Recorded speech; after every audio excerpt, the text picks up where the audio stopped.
Good morning, and thank you for joining us. I'm Dr. Isabella Bunn, and I'm thrilled to be with this panel today because, as most of you know, when you chair a session, you learn a great deal about the subject itself. So it's really a privilege to be with you. I'm a research fellow here at Oxford in governance and global ethics. I've been here for, notwithstanding the accent, been here for many, many years.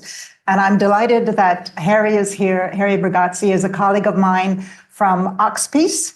And if you don't know OxPeace, it is an interdisciplinary effort across the broader university to join up on everything to do with peace, looking at it from a perspective of history, of sociology, politics, international relations, journalism. Really, it's an infinite set of intersections. And I think that's why I'm so pleased with this session, that we're going to be looking at a lot of interdisciplinary intersections on this particular problem. And as you probably know from reading the program, this is a deep dive on cross-sector services in fragile settings, crisis, collaboration, and results.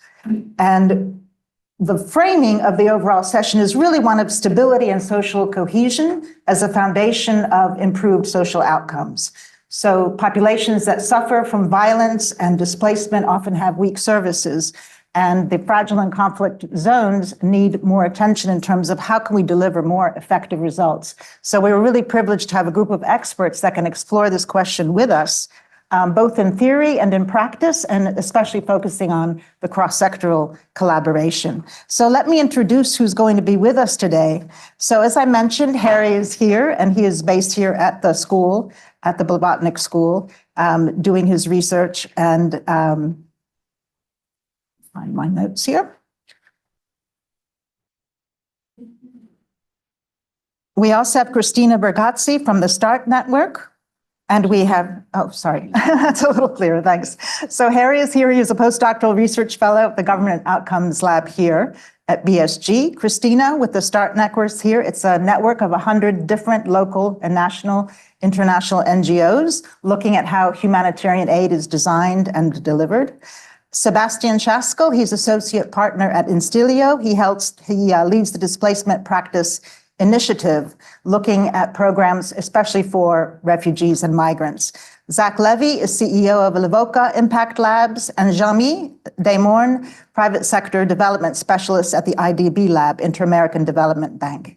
So you can see we have a really exciting slate of experts who both have academic knowledge as well as the experience in the field. And we're going to be having a conversation about some of these themes. And we have, then in terms of the running order, we're going to begin with Harry's remarks. And I also want to thank Harry for doing so much work in organizing this session and preparing the details and selecting the speakers. And he is local here to BSG, so he's also going to help us with any technical difficulties he might have. So Harry's going to be giving our first set of remarks. After that, Christina will be speaking about the START Network. After that, we'll have Sebastian, and then we will have Jean-Mi speaking as well about Haiti. So why don't I just turn it over to you, Harry, to sort of set the stage and also discuss your research. And I think also, since we're already a day into the conference, maybe some connections with what you're hearing in the conversations we've already had. Yeah, for sure. Thanks, Isabella. Hi, everyone. It's great to be talking on the panel. I think there are a lot of connections, as you would expect, across the sessions, and particularly the keynote that we heard yesterday, first thing in the morning, about complex problems, cloud problems as they were defined. I think that this applies very nicely, as I'll touch on a little in my remarks as well. Really, with this opening, I'm going to try to elaborate a problem statement or so for the session. Try to define the challenge to which each of the subsequent presentations is in a way providing a response for. And I'll emphasize what I see as some of the key concepts that help us to connect the alternative cross-sector partnerships that we're going to be hearing about to this theme of fragile and conflict-affected settings. So let me start with a really broad observation. Some of you might have heard of the triple nexus, that is the humanitarian development peace nexus. The idea is that for strengthening a fragile state, peace building, socioeconomic development, and humanitarian assistance are mutually necessary, and you won't get sustained progress in any one unless you're getting it in all three. There's quite a bit of debate about that as a policy agenda, as you might expect, but sort of putting that aside for today, or at least for now, I want to highlight what I am seeing as a sort of shared trend across the three of those domains, which is that there appears to be a sense that the orthodox models that have been used for the last decades are flawed. They aren't as effective as they might be, don't necessarily deliver on their intended aims, and that new paradigms are therefore needed. Afghanistan is a key reference in this argument, as you might expect. So one recent article reflecting on the ultimate failure of large-scale multilateral operations in Afghanistan states, quote, "It is today increasingly less clear what types of problems, if any, could be resolved through such international efforts," end quote.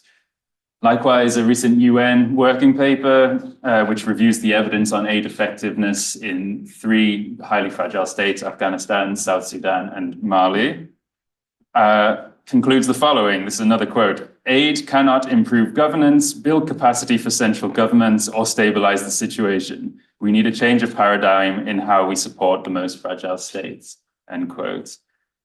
And I think this is the sort of background context for our discussion. There's this sense of a lack of confidence somehow in the existing models about the ability of development spending to produce better outcomes in fragile states. And I think each of the subsequent presentations on this panel is about the application of an alternative model of support. And as a prelude to that, those practical insights, I want to outline conceptually some of the characteristics of a new paradigm, such as I'm seeing it in the literature. So this is largely based on literature review. And I selected these three because of their prominence within the literature, but also because of their pertinence to cross-sector partnerships that we'll be hearing about. Okay, so this is the proposition statement. A new paradigm for interventions in fragile states should be: 1, pragmatic; 2, based on an understanding of complexity; and 3, localized. So I'll just elaborate each in turn. Starting with the pragmatic then. So one of the charges against the existing models is that they have an uncritical assumption that a fragile state can be strengthened by recreating it in our own image, our own meaning wealthy Western countries. So Matt Andrews and his colleagues at Harvard Kennedy School do a lot of work on this, and they call this the the assumption of accelerated modernization through transplantation of best practice into a fragile context. But in light of the evidence that often is not effective, that approach, some are calling for what they call a new pragmatism or a pragmatist turn. And the pragmatist approach would be particular or plural rather than universalist. So it's relatively non-ideological, and it doesn't operate on the assumption of universal laws that can be applicable in all places. And so it's satisfied with best fit rather than best practice. And in short, it's placing a premium on contextual appropriateness. It's also experimental and committed to learning. For example, proponents advocate simultaneously testing multiple options towards a desired outcome, assessing each, and then adjusting, dropping them as they learn, as the learning accumulates. Finally, the pragmatic view is somewhat more modest. It seeks tangible local gains rather than overall transformation, and is content with smaller operations. Indeed, the evidence suggests that smaller operations have generally been more successful than the attempts for large-scale transformation. I know that in a way we like to talk a lot about transformation systems change, so some people won't like that prescription, but nevertheless, we could probably get into that later. Okay, so that's pragmatic. Second, the approach would be based on an understanding of complexity. So in yesterday's keynote, when Tina defined cloud problems and outlined some of the principles for addressing them, her definition and principles map, I think, really nicely onto what I'm here calling an approach based on an understanding of complexity. So to recall a couple of the key characteristics of the complex problems, or the cloud problems, as Tina called them. One, generally unpredictable, and that lack of predictability is in turn coming from the fact that the problem's embedded in a system of multiple factors that are influencing it in ways that can't necessarily be known in advance. And two, that they're beyond the control of any single organization or actor.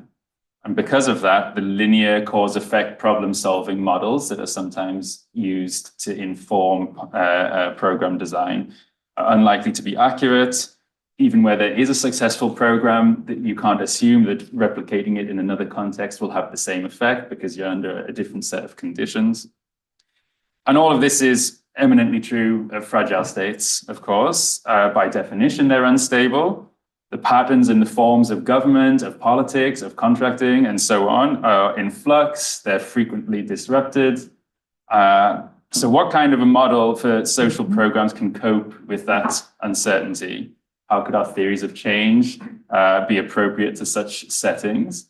And also, when it comes to funding as well, how would a funder assess a program that's coming to you saying this is going to be complexity sensitive, it's going to be iterative, we're not quite sure what we're going to be able to achieve? Well, how can the funders make their selection between proposals that are framed in this way? And finally, the third then would be the localization. So this, of the three characteristics I'm outlining, is probably the one that has the most widespread assent within the aid organizations themselves. But what's perhaps less well established is how that should be put into practice and what the implications of truly locally led delivery would look like, particularly for large external funders in the international NGOs, right? So are the aid agencies content to loosen their hold on the norms and the agenda, for example? Will the international NGOs share responsibility, even cede responsibility to small local organizations in their place? And these are practical challenges, but they have to be grappled with because it seems that for sustained progress, whether in development outcomes, whether it's in humanitarian relief, or indeed on peace and stabilization, ultimately the progress needs to be locally owned, domestically owned. Top-down approaches led by external actors can achieve some short-term stability of service, but it's not indefinitely sustainable and risks creating dependency or even reducing domestic capacities as well. And that's raising the crucial issue of domestic government involvement. I'm always interested whenever I'm hearing about programs is what's the involvement of the local domestic institutions at a local government level, at a state government level, and so on. So to summarize where I've got so far then, for actors who implement programs in fragile states, there's a growing sense that orthodox models are flawed and have not sufficiently delivered on their intended goals. In response, some are proposing an alternative model, suggesting a new paradigm should be pragmatic, based on awareness of complexity and localized.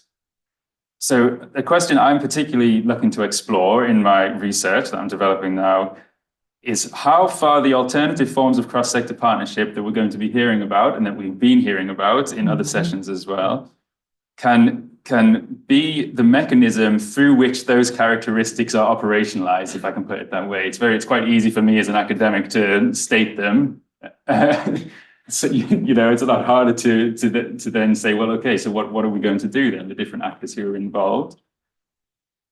Can these alternative models of partnership be one of the ways through which you can actually operationalize a pragmatic approach, use complexity to inform what you're doing, and so on? When I read that the new approaches should be flexible, experimental, and adapting to context on the basis of learning, I say to myself, that sounds like the use case for an outcomes partnership, right? The payment for outcomes, allowing for autonomy, for example, of the provider, so the provider can be more responsive to a changing situation on the ground. The necessity of monitoring and verification that's inherent to the model, facilitating learning and adaptation, and so on.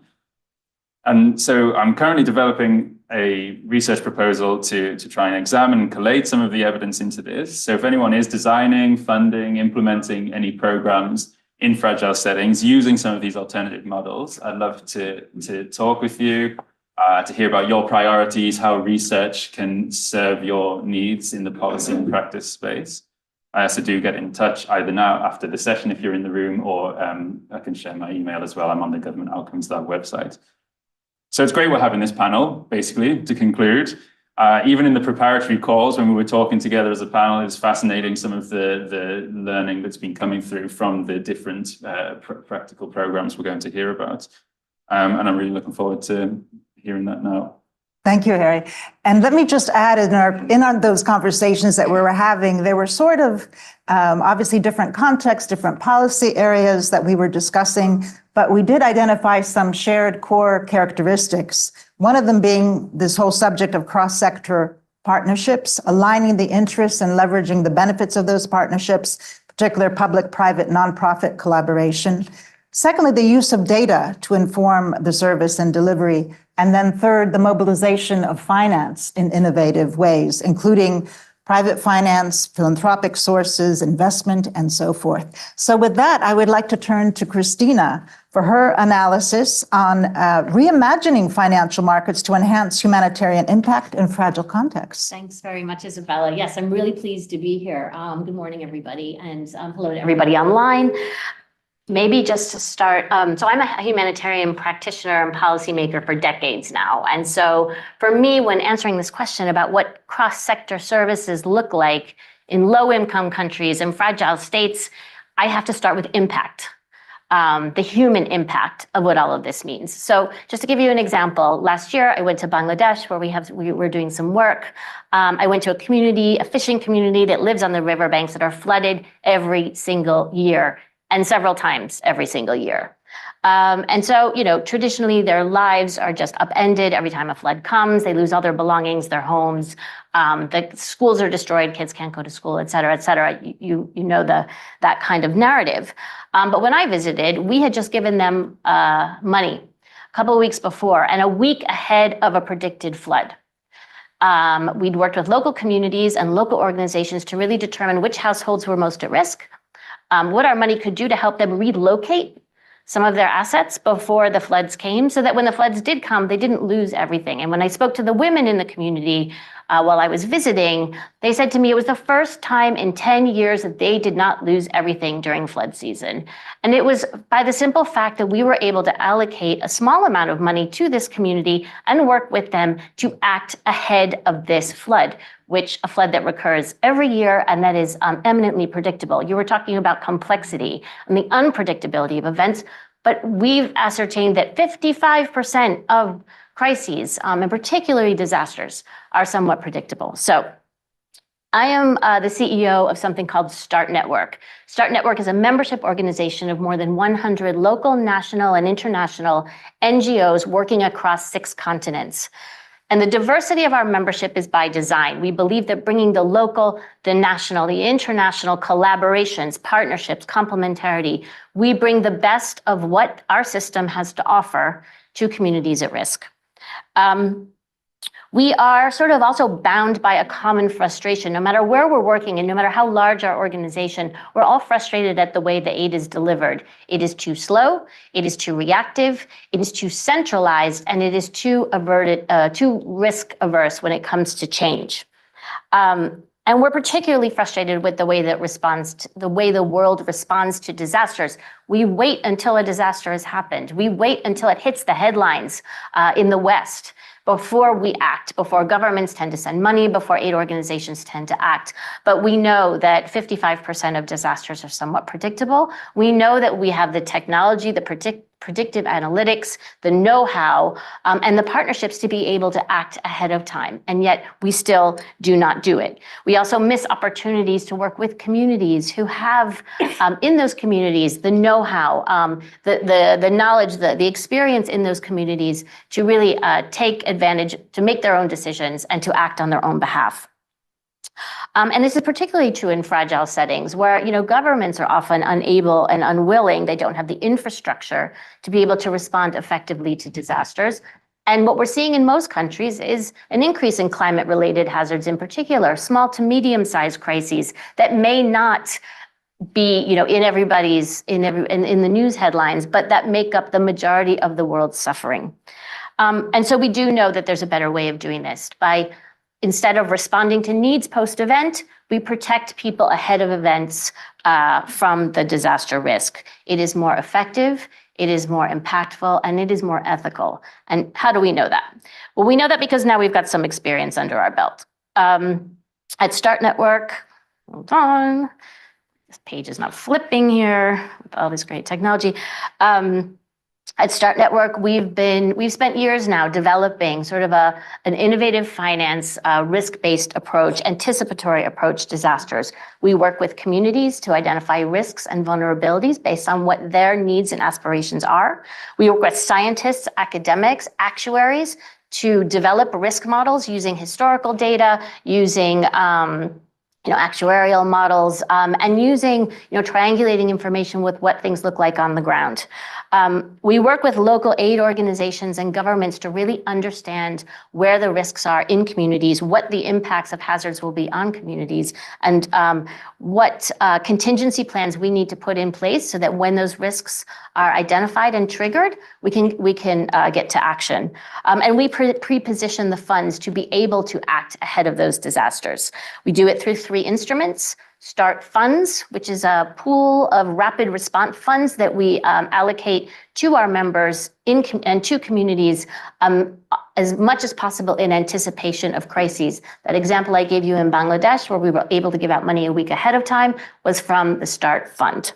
We also have something called Start Ready, which we launched in 2021 at COP. It is a risk pool with now £7 million in it. We have modeled 11 risks in 9 countries. And when those risks are triggered, Start Ready is able to allocate significant amounts of money to be able to handle those risks and work with communities and their contingency plans to act ahead of time. And then our third product is parametric insurance. And this is for those sort of infrequent, large-scale events, recurrent events like drought, where we buy insurance from something called the Africa Risk Capacity, which is an insurance company that's attached to, it's a specialized agency of the African Union. We buy insurance policies from ARC. The government also buys insurance policies alongside us. We set up the triggers ahead of time. When the triggers are met, the money is paid out both to the government and to us. So then we work in collaboration to act ahead of a predictable hazard. An example of how we did this. So in 2023, we bought an insurance policy in Somalia for drought. Because of the poor rainy season, it was predicted that the drought was going to occur. By February, they knew that the drought was going to occur starting in June. So in February, the insurance paid us £4.2 million, or dollars actually. And we began to work. We'd already put together contingency plans with those communities we'd identified in Somalia. Once the insurance money was paid out, we worked with those communities to distribute cash to all of those households that we had identified would be at risk. And we distributed that cash between sort of April and June. So when the drought hit in June, people were able to use that cash to mitigate the effects of that drought. And our post-event monitoring suggested that people ate more food, more frequently, and more varied foods. They were able to use the money to buy other household items and to repay some of their debt. So it not only sort of addressed their basic needs, but also sort of built some resilience within them. But sometimes this idea that we have of pooling risks and layering funds doesn't always work. For example, in 2022, when there were catastrophic floods in Pakistan, we were unable to trigger our models because our models had been modeling a different kind of rainy season than Pakistan had. We had been modeling seasonal floods, but what happened in Pakistan were monsoon floods. And so our model didn't trigger. We were not able to allocate the funding, and it was very frustrating to everybody all around. So what we're really about is deepening our models and continuing to build the evidence for them, refining the models so that we can do a good job. Maybe just 3 things I want to say before closing around what we've learned from all of this. What are the sort of 3 things I would ask you to take away about what working in low-income countries, working in fragile states, and delivering on key services? The first is impact before instruments. And I started with this, but I feel very strongly that, when you talk to finance people, they're all about the tools. They're all about how can we deliver finance? And they start with the tool, and it becomes that Maslow's hammer problem. If you're a hammer, every problem to you looks like a nail, right? If you're an insurance company, every solution is about insurance, and that's not necessarily true. You have to start with what communities want and need. You have to talk to communities and help them work with them to plan, and then identify the financing tools that are going to deliver the impact that the communities need. The second, I would say, is working in concert, and this is where this idea of cross-sector partnerships and collaboration comes into effect. Working in fragile states and fragile settings is challenging, as Harry has said. Governments are unable or unwilling to deliver. They don't often have disaster management plans or crisis management plans in place. They have limited or underused capacity, limited data. They don't often have their own financing mechanisms, and where those things may be in place, they're fragmented, and they definitely don't pull together in a crisis context. So it's about collaboration around financial solutions where the solutions lie, and that's collaboration between government, the UN, and other sort of international aid agencies, but importantly, local civil society, and in some cases, the private sector. Collaboration will get you a faster disbursement of funds, increased liquidity, which in fragile states is often not available. Working with a diversity of partners also offers a diverse set of risk appetites. And so you can work in different fragile settings depending on what risks the funding partner is able to take. And it also helps you have access to a variety of short-term and longer-term funding. To the point you were making earlier about the nexus, humanitarian assistance only solves part of the problem. You also want to encourage resilience building and getting on top of some of those development gains. So different types of finance, different types of partnerships will get you there. And then the third point is really about being locally positioned, but globally connected. The theme of this whole conference is about trust and accountability. And in fragile settings, that trust is often lost because communities, government, external actors often mistrust each other because of past history of exploitation. But working with local responders means that, they are always there when a crisis occurs. They have a better understanding of the context just intrinsically, and they have the relationships already in place to get a response done. They also, importantly, have a vested interest in the success of whatever you're trying to do, in that they stay. Well, sometimes the rest of us, at least humanitarians, we leave. And so handing over decision-making and the analytics and the delivery to local organizations is pretty critical to everything that we do. So just to maybe recap, for me, delivering sort of effective cross-sector services in fragile states and low-income countries is about moving from responding to people in need to protecting people at risk, focusing on community impact before focusing on tools and instruments. Being locally led and globally connected. Even as we work with local organizations, we make sure they are part of global communities of practice, so they can, learn. They can have access to global data sets. They can learn about what the expertise from their peers. And just to say that I think the sort of traditional way of responding to disasters is now becoming harder to justify. We have the predictive analytics, we have the data, we have the know-how, we have the tools, we have the experience, and now we have the evidence that all of this works. So doesn't it now become a moral hazard for us that if we know when suffering is happening, well, we can predict a disaster, we know there will be suffering, and we fail to act? What does that say to us say about us as a society? Thanks. Christina, that's really profound. Your tagline is that you're working to change the way humanitarian aid is designed, resourced, and delivered. And you've shown us how you are rethinking every aspect of that. And what I particularly appreciate is this connection between risk and resilience, and also this preventative idea. Rather than fixing things once the harm has occurred, you're actually developing a paradigm shift to a preventative model, which I think is so powerful, and putting the resources and expertise in place, and also persuading the actors who may have a completely different business model to think that this is actually a better way to go if you are going to rethink humanitarian assistance. So thank you very much for that contribution. Now we're going to be joining our online participants, I guess they're going to go one at a time. We have Zach Levy, the CEO of GoLab, and then Jean-Emmanuel Desmornes. Both of them are working on Haitian questions. Sebastian first. Okay. Sorry. Yeah, jumped ahead in the mess. Sorry. First it's going to be Sebastian, then we're going to turn to Haiti. So Sebastian, again, catalyzing the impact of programs on refugees and migrants. Thank you. Great. Thank you so much for the introduction and for the invitation to speak today. I think this is my third time attending this conference, but I've never been able to attend in person, and I'm really sorry I can't be there. I would so rather be there in person than right now where I'm based here in Colombia. As Isabella mentioned, I'm an associate partner at Instigo. I've been working for the past 4 to 5 years on supporting governments and others developing results-based approaches. And the main message I want to share with you today is during the past 5 years, we've been working on projects that are meant to improve outcomes for both refugees and migrants. And I think the tools that this community, and by this community, I mean those of us attending this conference, have developed on how to use results-based approaches is perhaps particularly useful for improving outcomes for refugees and migrants. And I'd like to share how and why during this next few minutes. But that's the main message, that I think we've developed something that's quite powerful and that perhaps is being, I would say, extremely underutilized in this space.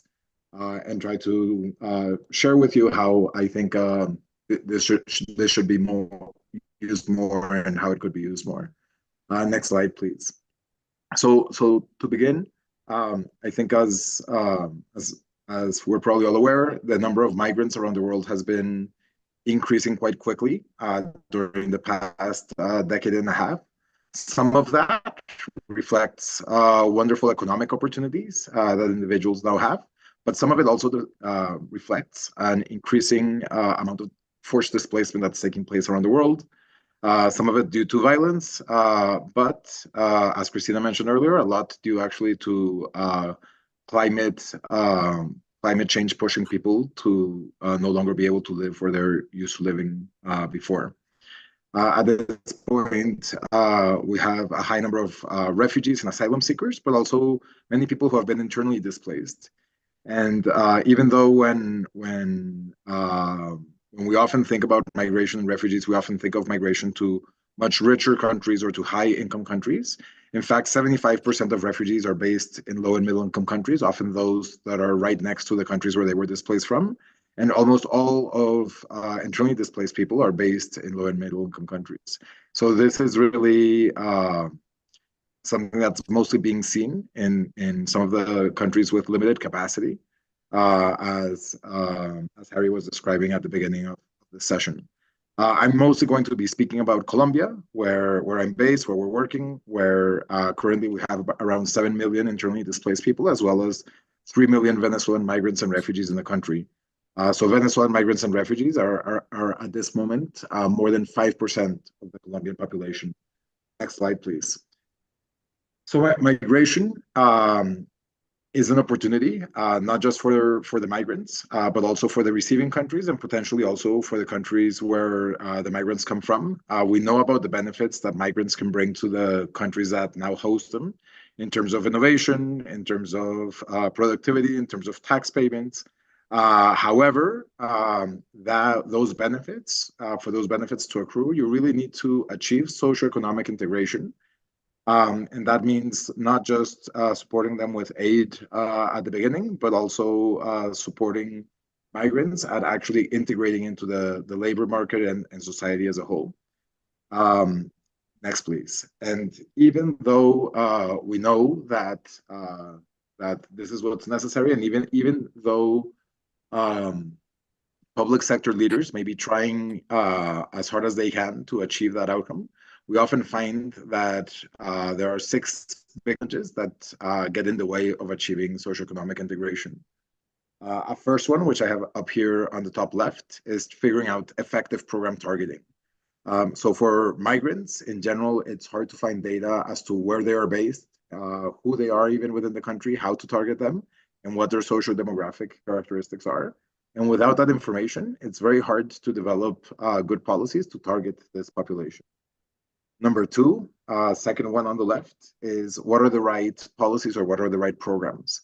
So oftentimes we find that governments have evidence-backed interventions that work for their general population. And in the best of cases, we find that they're scaling up evidence-based interventions. We often find that those interventions don't work exactly as well for population that, for whatever reason, has different needs or backgrounds, and therefore that those interventions need to be adjusted. And we find governments finding a lot of difficulty figuring out how to adjust those policies. And then the last one on the left is scaling up successful interventions. So once we find that something actually works at a smaller scale, it's quite challenging to figure out how to scale it up while maintaining the same level of success. And then on the right side, we have sort of the financial challenges. So you have competition for international humanitarian and development funding. We always have numerous emergencies going on around the world, and we have different needs. And for example, in Colombia, we know that the situation here is extremely underfunded, considering the number of people in need. Second, there's a huge gap between the humanitarian and development funding. So there's a lot of funding that comes in at the beginning of an emergency, but little that comes in for the integration that needs to take place afterwards. So a gap in terms of having short-term funding, but not enough of that medium-term funding, which is really what's necessary for integration and for reaping the benefits of migration. And then lastly, a lack of domestic funding for migrants and refugee population, perhaps because it's hard for countries that are already quite cash-strapped to make the argument for investing in population that's different than their national population, which is also in need. So during the past 4 years or so, we've been working on trying to develop the tools that, as I was saying at the beginning, this community that is meeting today has been putting together, and trying to use them to address some of these challenges to achieve better outcomes for migrants and refugees. Next slide, please. And part of what we're seeing is these tools that we've developed are useful, and we included 3 different big drivers here, but there's more.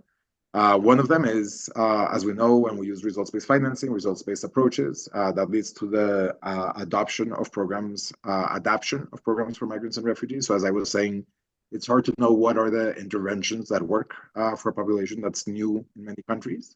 And results-based financing gives the implementers the opportunity to have flexibility to adapt the programming.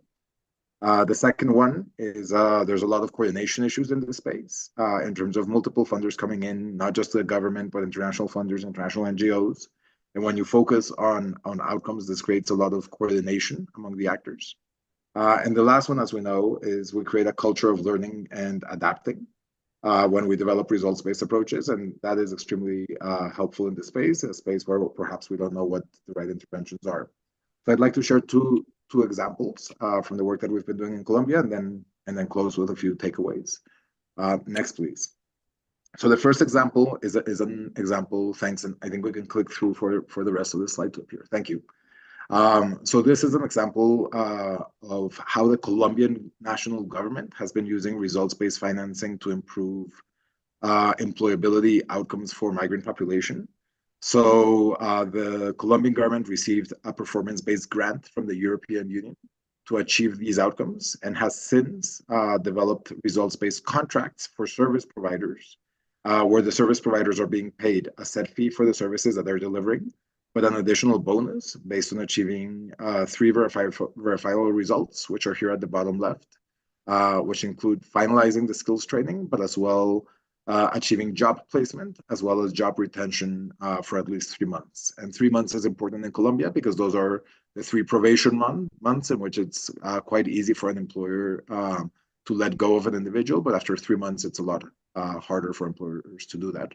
So it shows us that the employment that was found is actually one that's a good match for the employee.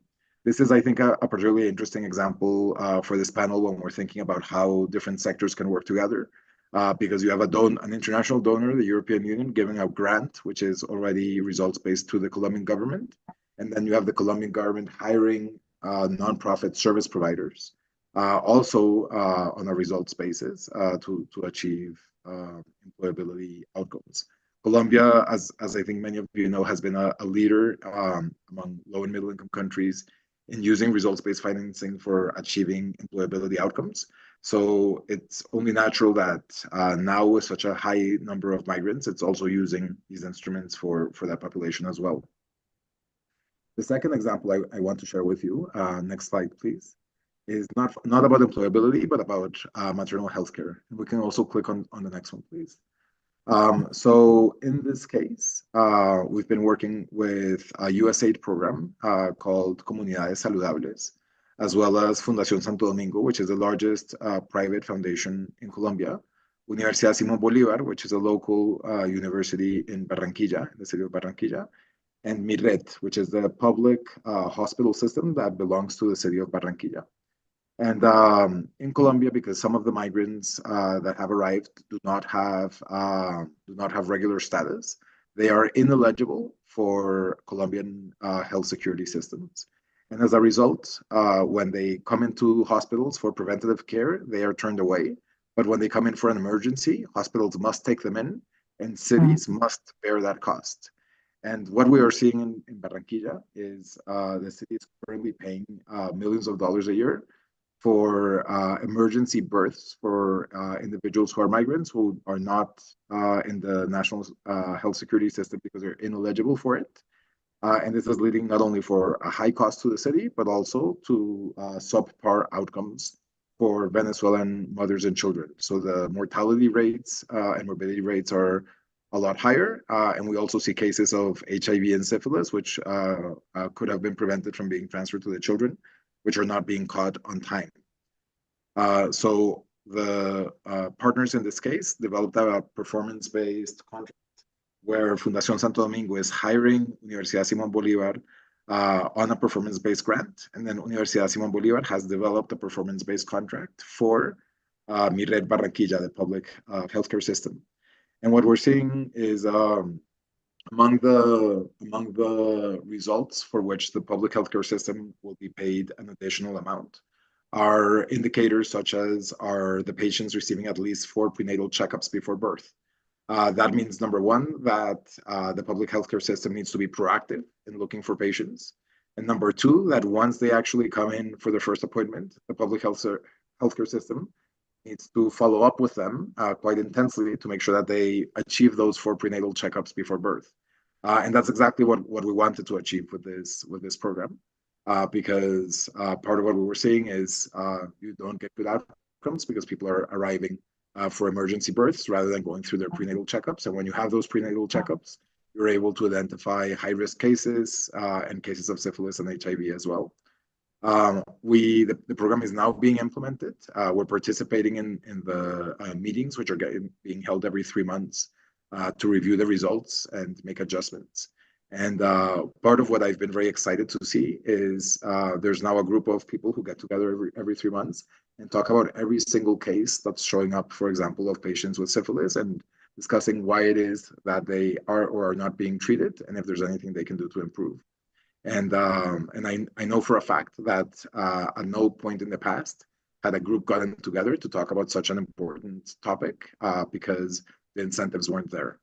So this, I think, is a great example of how we're using the tools that we've developed in terms of results-based financing to improve outcomes for migrants and refugees. And I think this is making a huge difference in the city of Barranquilla. I'll just close with 3 takeaways. Next slide, please.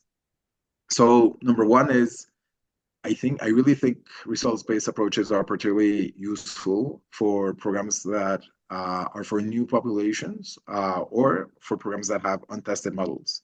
If you already know what works, then perhaps you should just pay for inputs, right? If you know that the inputs are going to lead to the results, perhaps results-based approaches don't add as much value.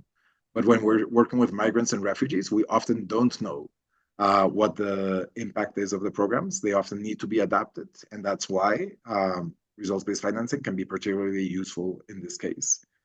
So that's number one. Number two is we can keep it simple. So I think similar to what Christina was saying, sort of impact over instruments. Here, the 2 examples I've shared with you are performance-based contracts. They are not models that require multiple actors to get involved. They are not actors that require investors to get a return. But rather they're simply working with entities. In the first case, it was the government. In the second case, it was a private foundation to add incentives into contracting mechanisms. So keeping instruments pretty simple and working within instruments that already exist rather than creating new ones, I think just gets us to the result a lot more quickly. So that's number two. And number three is we see that adversity drives innovation. So the Colombian healthcare system, for example, is quite subpar. There's a lot that could be done to improve it, but it's very hard actually to innovate within the healthcare system because healthcare is so regulated.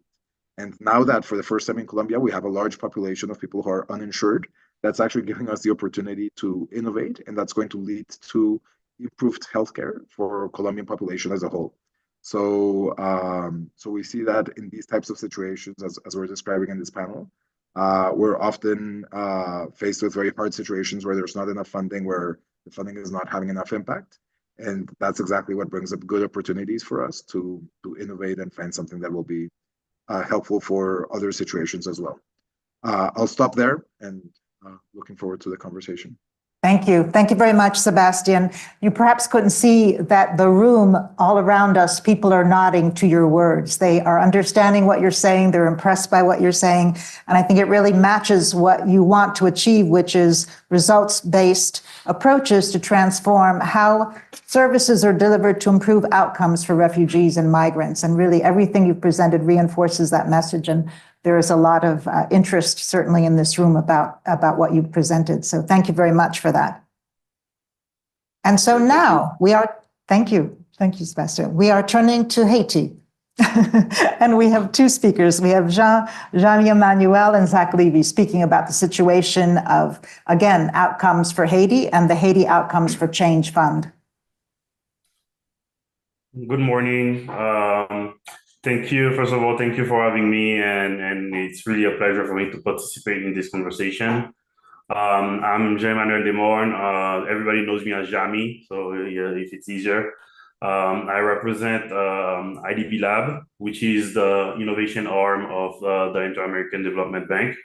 And I'm joined, as you mentioned, with Zach Levy from Levoca, which has been a critical partner in designing and implementing the Outcomes for Change Fund in Haiti. So if we can move to the next slide, please. So just to set up the context a little bit, IDB Lab has been really a pioneer in introducing results-based financing model in the region, Latin America and the Caribbean. We started, as Sebastian mentioned, we started in Colombia since 2014. And accumulated a lot of experience on how to implement this type of financing in the region. But Haiti has been really the first large-scale application of this instrument. And definitely Haiti is also the most fragile state that we've been applying this instrument in the region. As you can see in the slide, Haiti has significant challenges. The development challenges over the years, and since the earthquake in 2010, they had a lot of aid pouring in the country. But decades later, we're still seeing the challenges are remaining, especially in basic health and sanitation, and also in education and employment. So the whole narrative and argument for such a model was, how can we change the narrative around aid effectiveness in such a fragile context? Next slide, please. So our approach has been really key. Based on our experience, it was very key to have, especially in the fragile context, to have a programmatic approach. That you instead of having one impact bond here and one contract here, it's really having a fund that operates as a centralized facility and that can launch multiple results-based contracts, and also in multiple sectors. So we pull funding from different donors and different partners that are interested in really improving effectiveness in the country. And we really have a long-term view and give ourselves the flexibility to really like adapt like to different the instrument to different sectors based on the sector's needs. And also the good thing of having this systematic approach is really you can launch more like contract at the beginning, really learn from them, and then retool and readapt to relaunch at a larger scale. So as of today, we already launched 3 contracts in 3 different sectors. One in sanitation, another one in health, and the third in sustainable agriculture. And we also have the capacity to work with multiple like providers in each of those sectors, which really differentiate us in terms of the approach and the application of this model in other countries. Next slide, please. So there are some really key challenges, like consider when it comes to Haiti, but I'm sure a lot of the fragile context can refer to some of the similar challenges. And the biggest one is definitely the safety and security crisis in the country, so which really limits the movement of goods and people like to move freely within the country due to gang violence and gangs who control certain areas. You also have to kind of like consider the brain drain that's happening in the country. There was a local organization that estimates that over 80% of people with a master's degree have left the country already. So it's really challenging to really get that local leadership, and especially for the service providers that are on the ground implementing to like that lose a lot of key staff. And the data culture is huge as well, because if you're doing results-based finding, we have to be able to measure those outcomes and verify those outcomes. So like really like getting transitioning through to that data culture, it's has been a challenge. And the next is how do you align with donors? Because one of the things you see is that when you have this fragile context, you have a lot of different donors, but everybody operates in silos. So how you can get everybody around one's approach focus on outcomes, really to really leverage each other's effort and leverage each other, have a bigger impact at the end. And finally is the capacity constraint of almost every actor in the ecosystem. Next slide, please. So what we're seeing and what we're learning so far is that, first of all, this works. So when we started this, people thought we were crazy and like, oh, this will never work in a country like Haiti. So it was definitely a challenge to get this off the ground and get the all the different champions and all the other people to really buy in and launch this. So and in the first few contracts, we had some key partners that really decided to take the leap of faith with us, and the early results have been amazing. Like for example, like it really changes the mindset of the providers that are used to usually have activity-based contract, and they know they are getting paid no matter what, as long as they can show that they have their deliverables and they did the activities. Whereas now they are really focusing on what works. So there is much more effectiveness in their work. There is much more consciousness about how to use that funding effectively to get to those results. There has been critical investment in data infrastructure and really different incentive mechanism that really get the employees of those providers really like worked up to really get those results. So in all of the contracts we launched so far, there have been at least a 30% overperformance of some indicators. So now we're already looking at how can we retool for much bigger and much more ambitious contract to have even more impact and get, because we can see the momentum and we can see that the overperformance, which shows that okay, there is a need and this can really work, especially in a fragile context. I'm gonna pass the. I think Zach is gonna take over for the next slide. So thank you. Cool. Thanks, Jami. My name is Zach Levy. I'm with Lavoca. We're an impact finance intermediary that's been working very closely with Jami and the IDB on this. We're ironically based out of Miami, which is also really probably the area where the largest Haitian American community, usually the first point of destination for Haitian migrants. We're, I think, around 680 miles from Haiti, so very close. And I think I want to maybe just also zoom out a little bit and just some of those kind of challenges Jami was mentioning around what we're encountering within a fragile context within Haiti, and kind of some of the ways that we've been kind of orienting how we operate specific to the Haitian context. And I think it's very, I think a lot of what you mentioned, Hadi, at the beginning around some of the kind of the theoretical framing around fragility, I think resonates a lot with some of these approaches we're trying to take. And I think the first is, and I think what's been very unique, is that we're able to work with a very large framework institution, within the international development architecture, such as the IDB, which has both resources, a very unique relationship with the government and the country in a very long-term view. And I think, if our core hypothesis was there's a better way of doing aid and development funding within Haiti, and there's a we can do it better. And I think that's embedded in this idea of the outcomes for change, where we can really create change. To do that, change happens over time, and change is about really changing institutional behaviors and mindsets. And so that starting point is really being able to take a programmatic approach, which allows starting small and quick learning.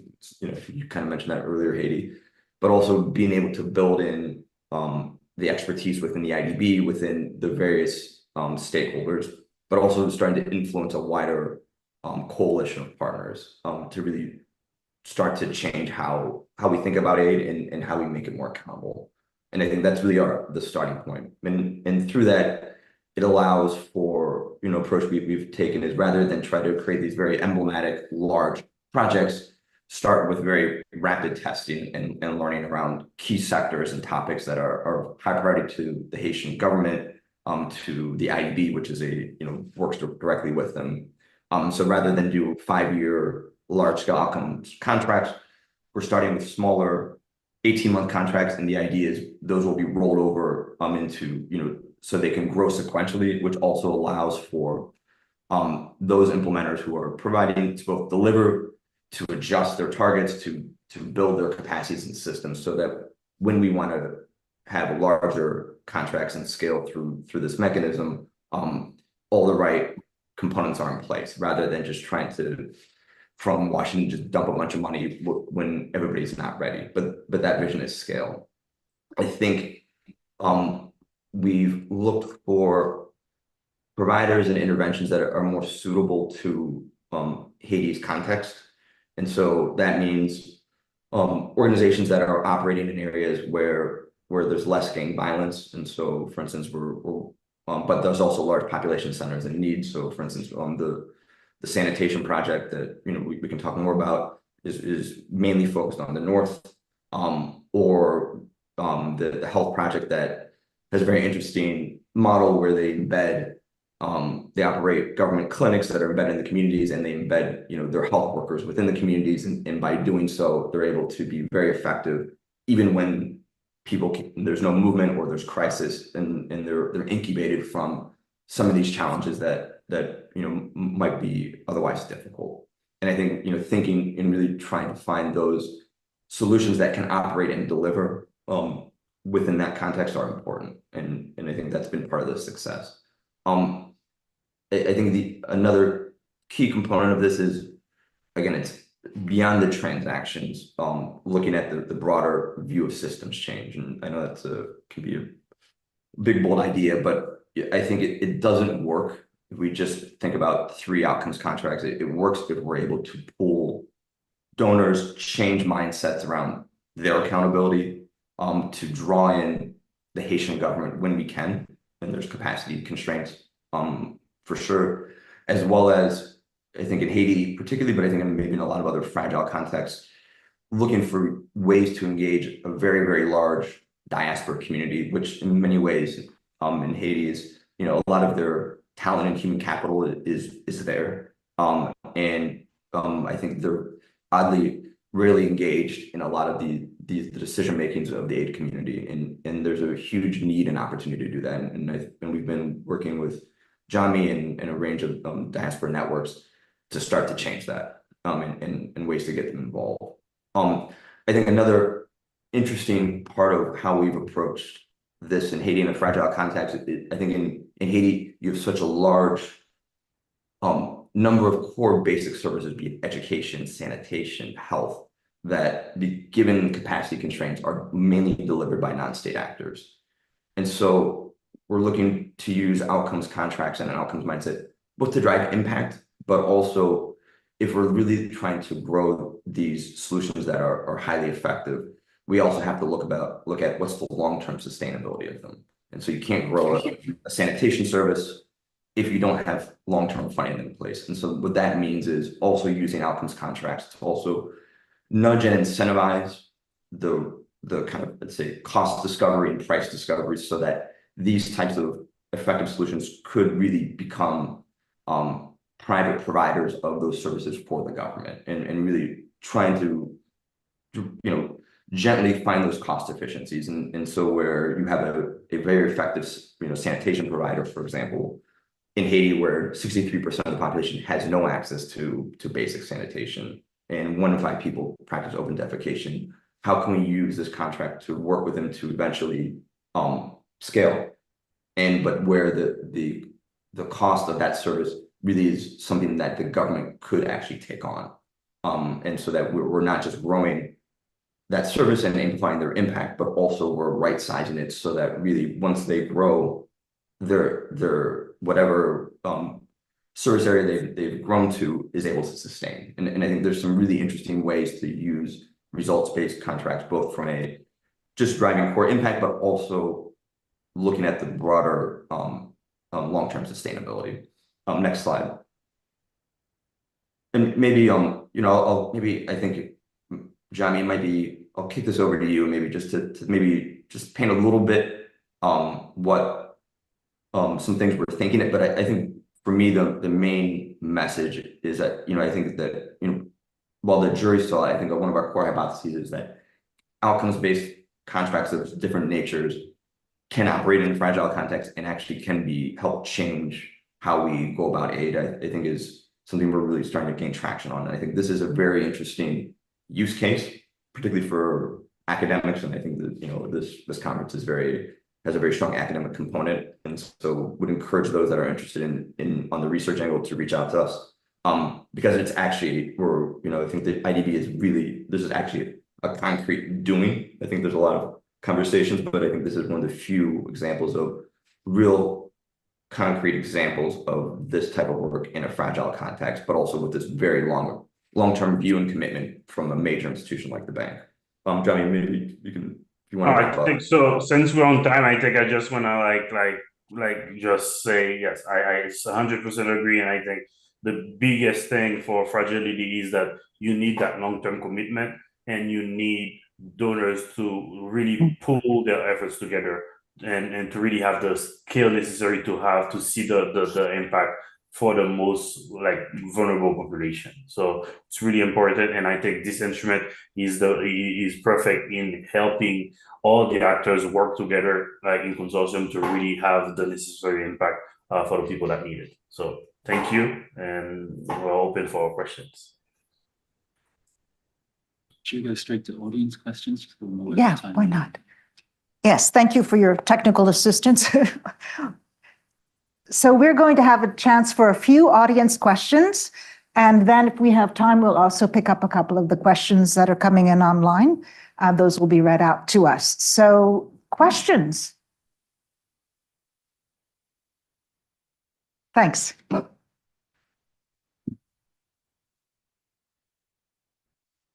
Thank you. Is this working? Is it?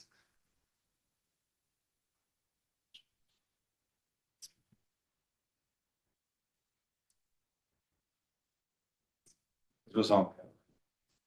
Then we'll try this one. Okay, that's better. Okay. Yeah, thank you. My name is Maarten Oranje. I'm with Coordate, which is an international NGO, and do a lot of work also on results-based financing, and specifically in fragile settings. So that's why this session I think was very interesting. Also the practical examples from Colombia and from Haiti. I have a question about the case in Colombia, because you talked about providing help to migrants and refugees from Venezuela. And I think one issue that is very pertinent there, that's very challenging, is the targeting and the identification of who is eligible for this scheme. So how do you go about that? Because a health facility can, of course, can easily make the claim that they've helped so many migrants. But how do you know that those people that have actually received the services are the people that you wanted to target with your intervention? Or are the facilities also paid for, I don't know, is there also a results-based scheme for the general Colombian population, so it wouldn't matter whether these are actually refugees or migrants? Or how do you go about that issue? Thank you. Sure. Thank you for the question. So the hospital system here that's being incentivized, it's the city's public healthcare system. And in general, they see whoever sort of comes to their door. However, in Colombia, there's a national healthcare system for which almost all Colombians have healthcare. And people who come in for preventative healthcare who have that system, they take their ID number, they see that they're in the healthcare system, they bring them in. For people who don't have that healthcare system, which at this point is almost exclusively migrants who don't have regular status, they are turned away because hospitals don't have to are not obliged in any way to see these patients, and will also not be reimbursed for those costs. However, when it comes to emergencies, by law, those hospitals do have to see those patients, and the city has to absorb that cost.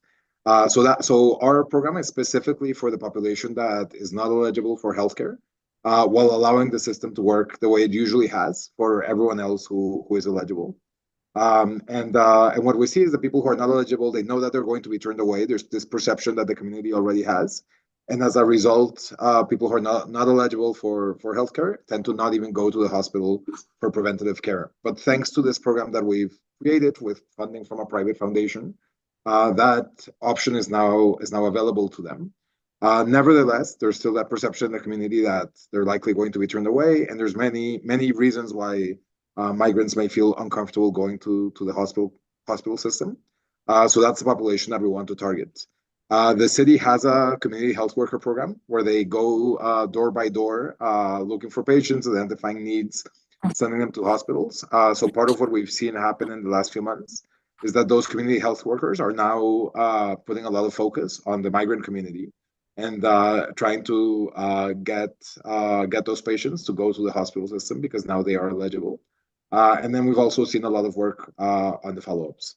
But I hope that helps answer the question. So the idea is everyone who has healthcare basically gets treated the way they usually does, where there's already a payer. And what we're trying to do is create a system for those for whom there isn't a payer for those services right now. Thank you. Other questions? Please. Thanks very much. Thanks, Radana Tona. I work at the UK's Foreign Commonwealth and Development Office. I'll start by saying I'm not a humanitarian or fragility expert at all, and thank everybody for brilliant presentations and a really good suite of projects and ways to overcome some of the challenges that were set out by Harry at the very outset.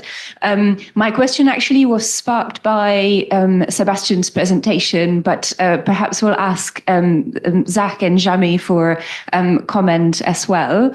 And again, building on the question on the project targeting Venezuelan refugee women, working for, like, as a sort of pesky donor, thinking about the project, I look at your presentation, Seb, and I think, oh, but wouldn't it be even better if we worked even harder on integrating Venezuelan refugees to get a regular access to healthcare? And even better, let's get them integrated into the workforce and working and contributing, etc., so that I'm not targeting the intervention purely at kind of maternal newborn health, but in fact, I'm trying to work as hard as I can to offer a really, like, a huge, like, suite of healthcare services, right? So that women get equal access to healthcare, regardless of where they came from, etc.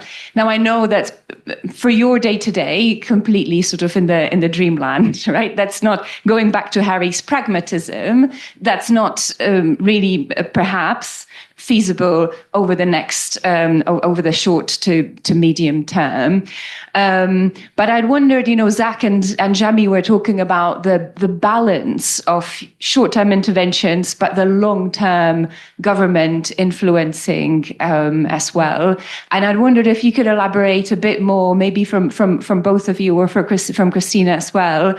How do you get that balance right between the pragmatic, let's deliver what's in front of us today, but not then prejudicing against kind of the pushing for longer term change, and for perhaps what would be a kind of first best solution to the populations that you're looking to target?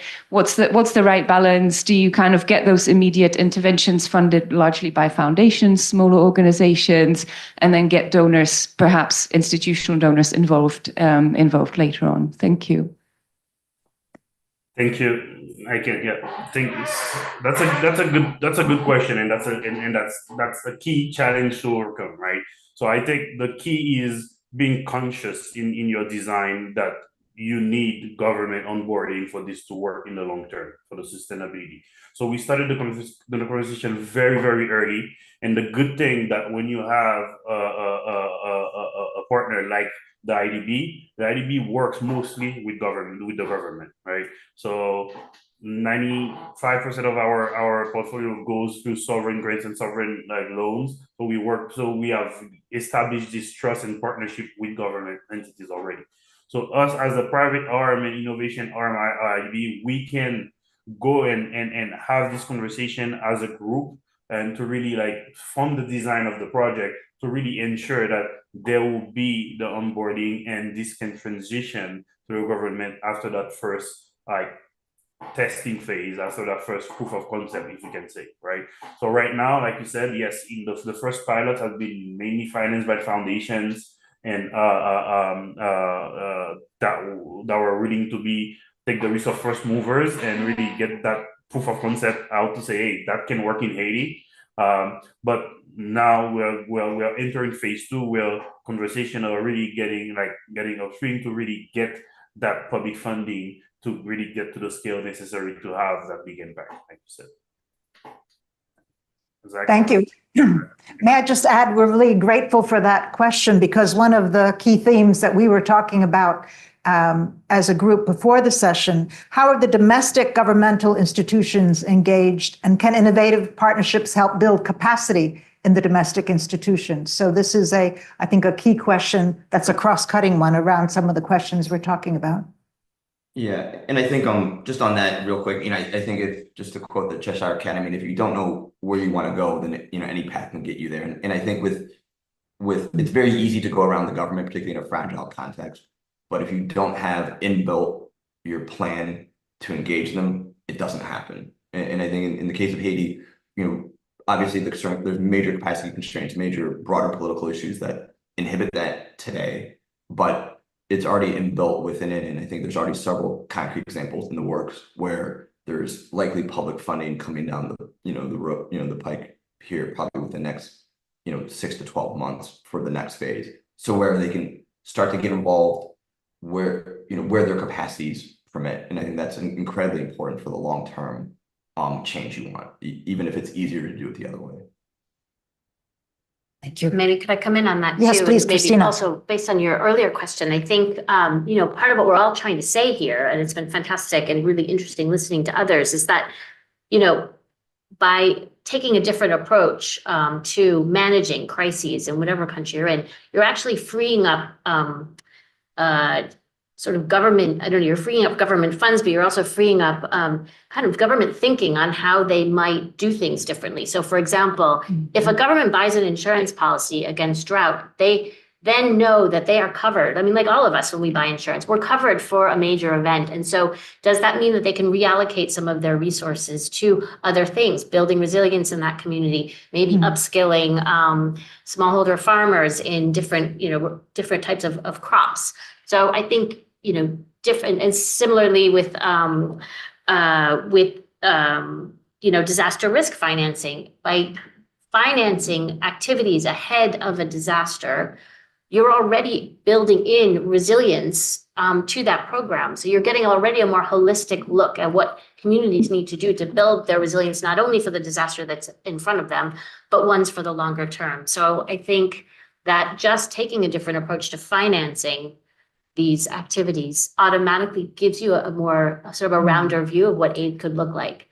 And then governments become really interested in that. And I think where we've collaborated with governments and where that's really worked well is the government of Somalia now is engaged with us on risk modeling, on developing actuarial models for droughts and floods in their country, working with the insurance companies that are supporting them and working with us and domestic experts, but also international experts. So I think you have a lot more opportunity with outside of the traditional humanitarian or aid financing to get governments involved in sort of these bigger questions about systems change. And I appreciate what Zach was saying. We're all about systems change in this panel because we have to take a systemic view of all of this. No, thank you for that. That's exactly right. The systemic side came out very clearly in our conversations. How do we make the services more equitable, efficient, and effective? But here's perhaps a question we could pose to our group of panelists, which is, what are some of the blockages to systemic change? Where are you picking up the resistance? And that could be, I think, an interesting area of focus also on the research question. Everyone has these amazing, very specific interventions that could be implemented at the local level, and yet most of these also do have also a systemic dimension. So what do you do to actually create systemic change, and where is the resistance?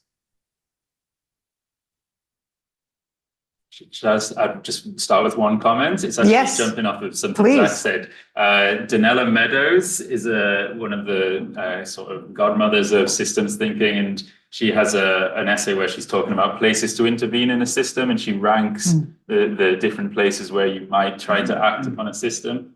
And I think it's either number 1 or 2 in terms of the most effective is about mindset. And sort of, the paradigm. So the fact that Zach said that about mindset change in the donor community and the government, that immediately drew to mind what Donella Meadows had said on that. Do we have any questions online coming in? No. And I think we have just a little bit more time. So maybe also come in on that systems point. The systemic point, yes. And I've got another question that's probably also, I'm thinking about you, Christina. So please, systems. And then let me just go ahead and mention this because it may dovetail. There's a lot of pressure for the localization side. And I think one of the tensions is sort of the international side, including international NGOs. And how then do they have that local connection, that local presence? I think this is also part of the broader participatory agenda and so forth. So a couple of problems to wrap up into and they are all response. sort of interlinked, right? So for me, we're all sort of systems change thinkers or systems thinkers in this group, but I'm sure we're all bumping up against the system itself as the main blocker to what we're trying to do. And, that's where the rhetoric and the practice really doesn't match up anymore. I mean, we have FCDO in the room. You have been fantastic in your rhetoric around things like localization, yet the practice is lagging behind. Same thing with USAID. Samantha Power has really come out there with this 5-point plan that you couldn't write it any better than she's written it. But the practice can't keep up with that rhetoric because these are such entrenched ways of working. We've been doing things the same way for 100 years. The system itself doesn't allow us to make the changes that we know that we have to make. And why is the system blocking us? A lot of it is about risk and not being risk aversion and not being willing to take risks. From donor perspectives in particular, it's about, in my work, it's about how do we pre-finance disasters? What if the disaster doesn't happen? What if it doesn't happen in the way that we've predicted it? What's going to happen to our money? We won't be able to account for it, and therefore we don't want to do it. So there's so much still risk aversion, being unable to account for things, outcome-based financing, there's inbuilt risk to that. And I think this sort of risk aversion across the sector, and particularly when you're dealing with local organizations, is endemic. And then I think there are just misaligned incentives, right? Governments in particular, aid organizations, international aid organizations, love to be heroic. They love to go into a situation and solve the problems and then be recognized for solving the problems and use that to raise more funds, to put their, plant their flags, whatever else, to gain more credibility from their peers. And when you're talking about, these other types of financing, they're sort of in the background. Like, it's not sexy to avert a disaster. It's really sexy to respond to a disaster. So there's no incentive to change. And I think those are really misaligned. And this gets back to the mindset shift and the question of INGOs, and I see that coordinates in the room. I think you called it at the beginning, Harry, this new pragmatism, that we're thinking of sort of ways of doing things differently through practice. And I very much believe that the only way to change a system is through practice and small iterations and building the evidence base for what works and then continuing to scale, as our colleagues have said. But it is also about mindset shifts, and I think that's the hardest nut to crack. And in the international aid sector, we've been having this conversation not about new pragmatism, but about decolonizing our practice, about shifting power, about the whole aid sector is built on a colonial framework, and we've got to dismantle that and shift where decisions happen, how things are done, to the places where the activities need to take place.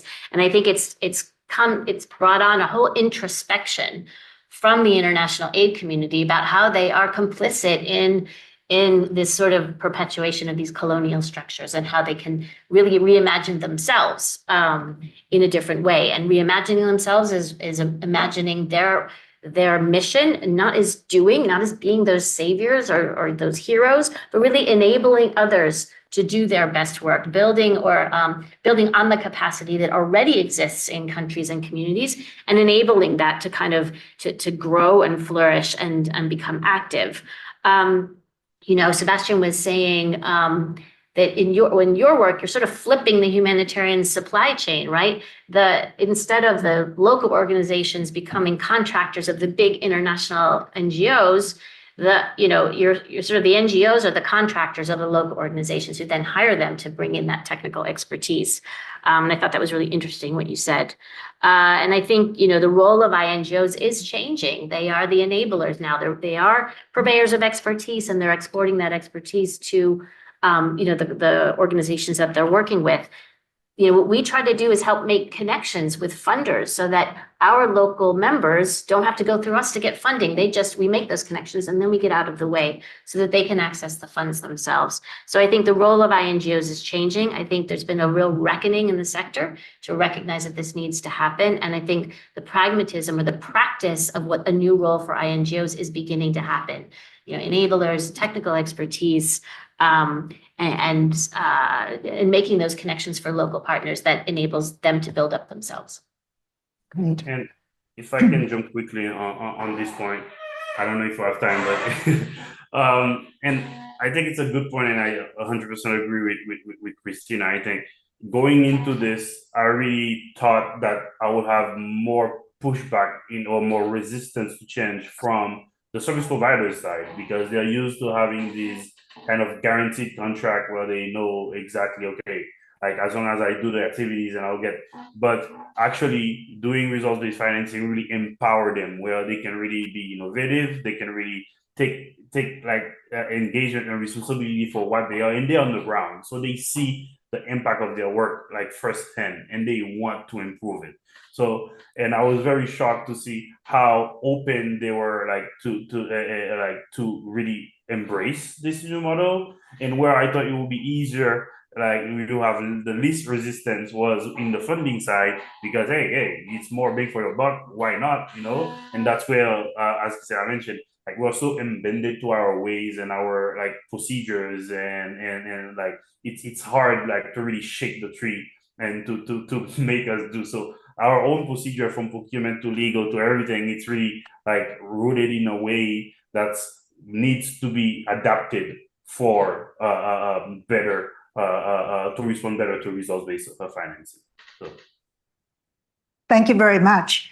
I think I'm going to pass the second question, the final question. I'm going to hand back over to Harry to answer the following question, which is what is unique about these systems, these recommendations, this local agenda that we're focusing on in that fragile condition?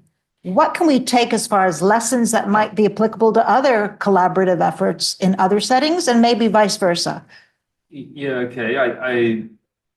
I do think it's important to not draw too hard a boundary between the fragile states as we're defining them and either other just more generally less economic developed but not necessarily fragile states, or indeed highly developed and wealthy states as well, to make sure that the learning is going across all of them as well. Nevertheless, I think there are unique aspects. Probably here, what the question I'm interested in is what you're using tools, many of which have been developed so take impact bonds, for example, which we at GoLab are always talking about. They're developed in the UK first, and then it's being adapted to some fragile states. But in a fragile state, it's not solving the same problems that it was developed in the UK to solve. And so what's going on in that transition between the two, I think, is something that we in the team have discussed as well. And I suppose as well, we've been talking about the state, and I think the disconnect between the state and society, which is a feature of many fragile states, is probably unique to them in a way that we don't have in more developed countries, and all of the associated problems that go with that. That's also part of colonial legacy as well, actually, that disconnect. And so how then you work, it's great to hear examples of the government being engaged with the programs, the idea that there can be transition to government funding or government provision as at the end of one of these shorter term programs. And I suppose where the humility comes in is where if you don't have that willingness on the part of the government, which in fragile countries, sometimes the government's in total disarray and you don't have the willingness there. So what can you do under those circumstances? And I think that's part of that's part of the challenge that is unique to these kinds of contexts, I think. Thank you. I think we're close to time for a break here in Oxford, but I wanted to, of course, thank Harry. I wanted to thank Sebastian, Zach, Jami, Christina, a collection of really insightful comments based on your experience, and the shared learning, I think, across the room is going to be profound. So I think what we can say, we look forward to continuing the conversation, sharing resources, sharing ideas, and perhaps we can find a time and a place to meet again for an update to see on how some of these conversations have helped inform your own work and what more can be learned from them here. The focus on impact, as you know, is very strong here at BSG, and we are ourselves we are cross-collaborating as we speak. So we're trying to manifest that very modality that we're talking about in other settings. So we look forward to continuing the relationship and the conversation, also our colleagues online, colleagues around the room, and certainly Harry would be a wonderful point of contact for you here at BSG to gather more insight, more evidence, and continue with his important project here. Thank you.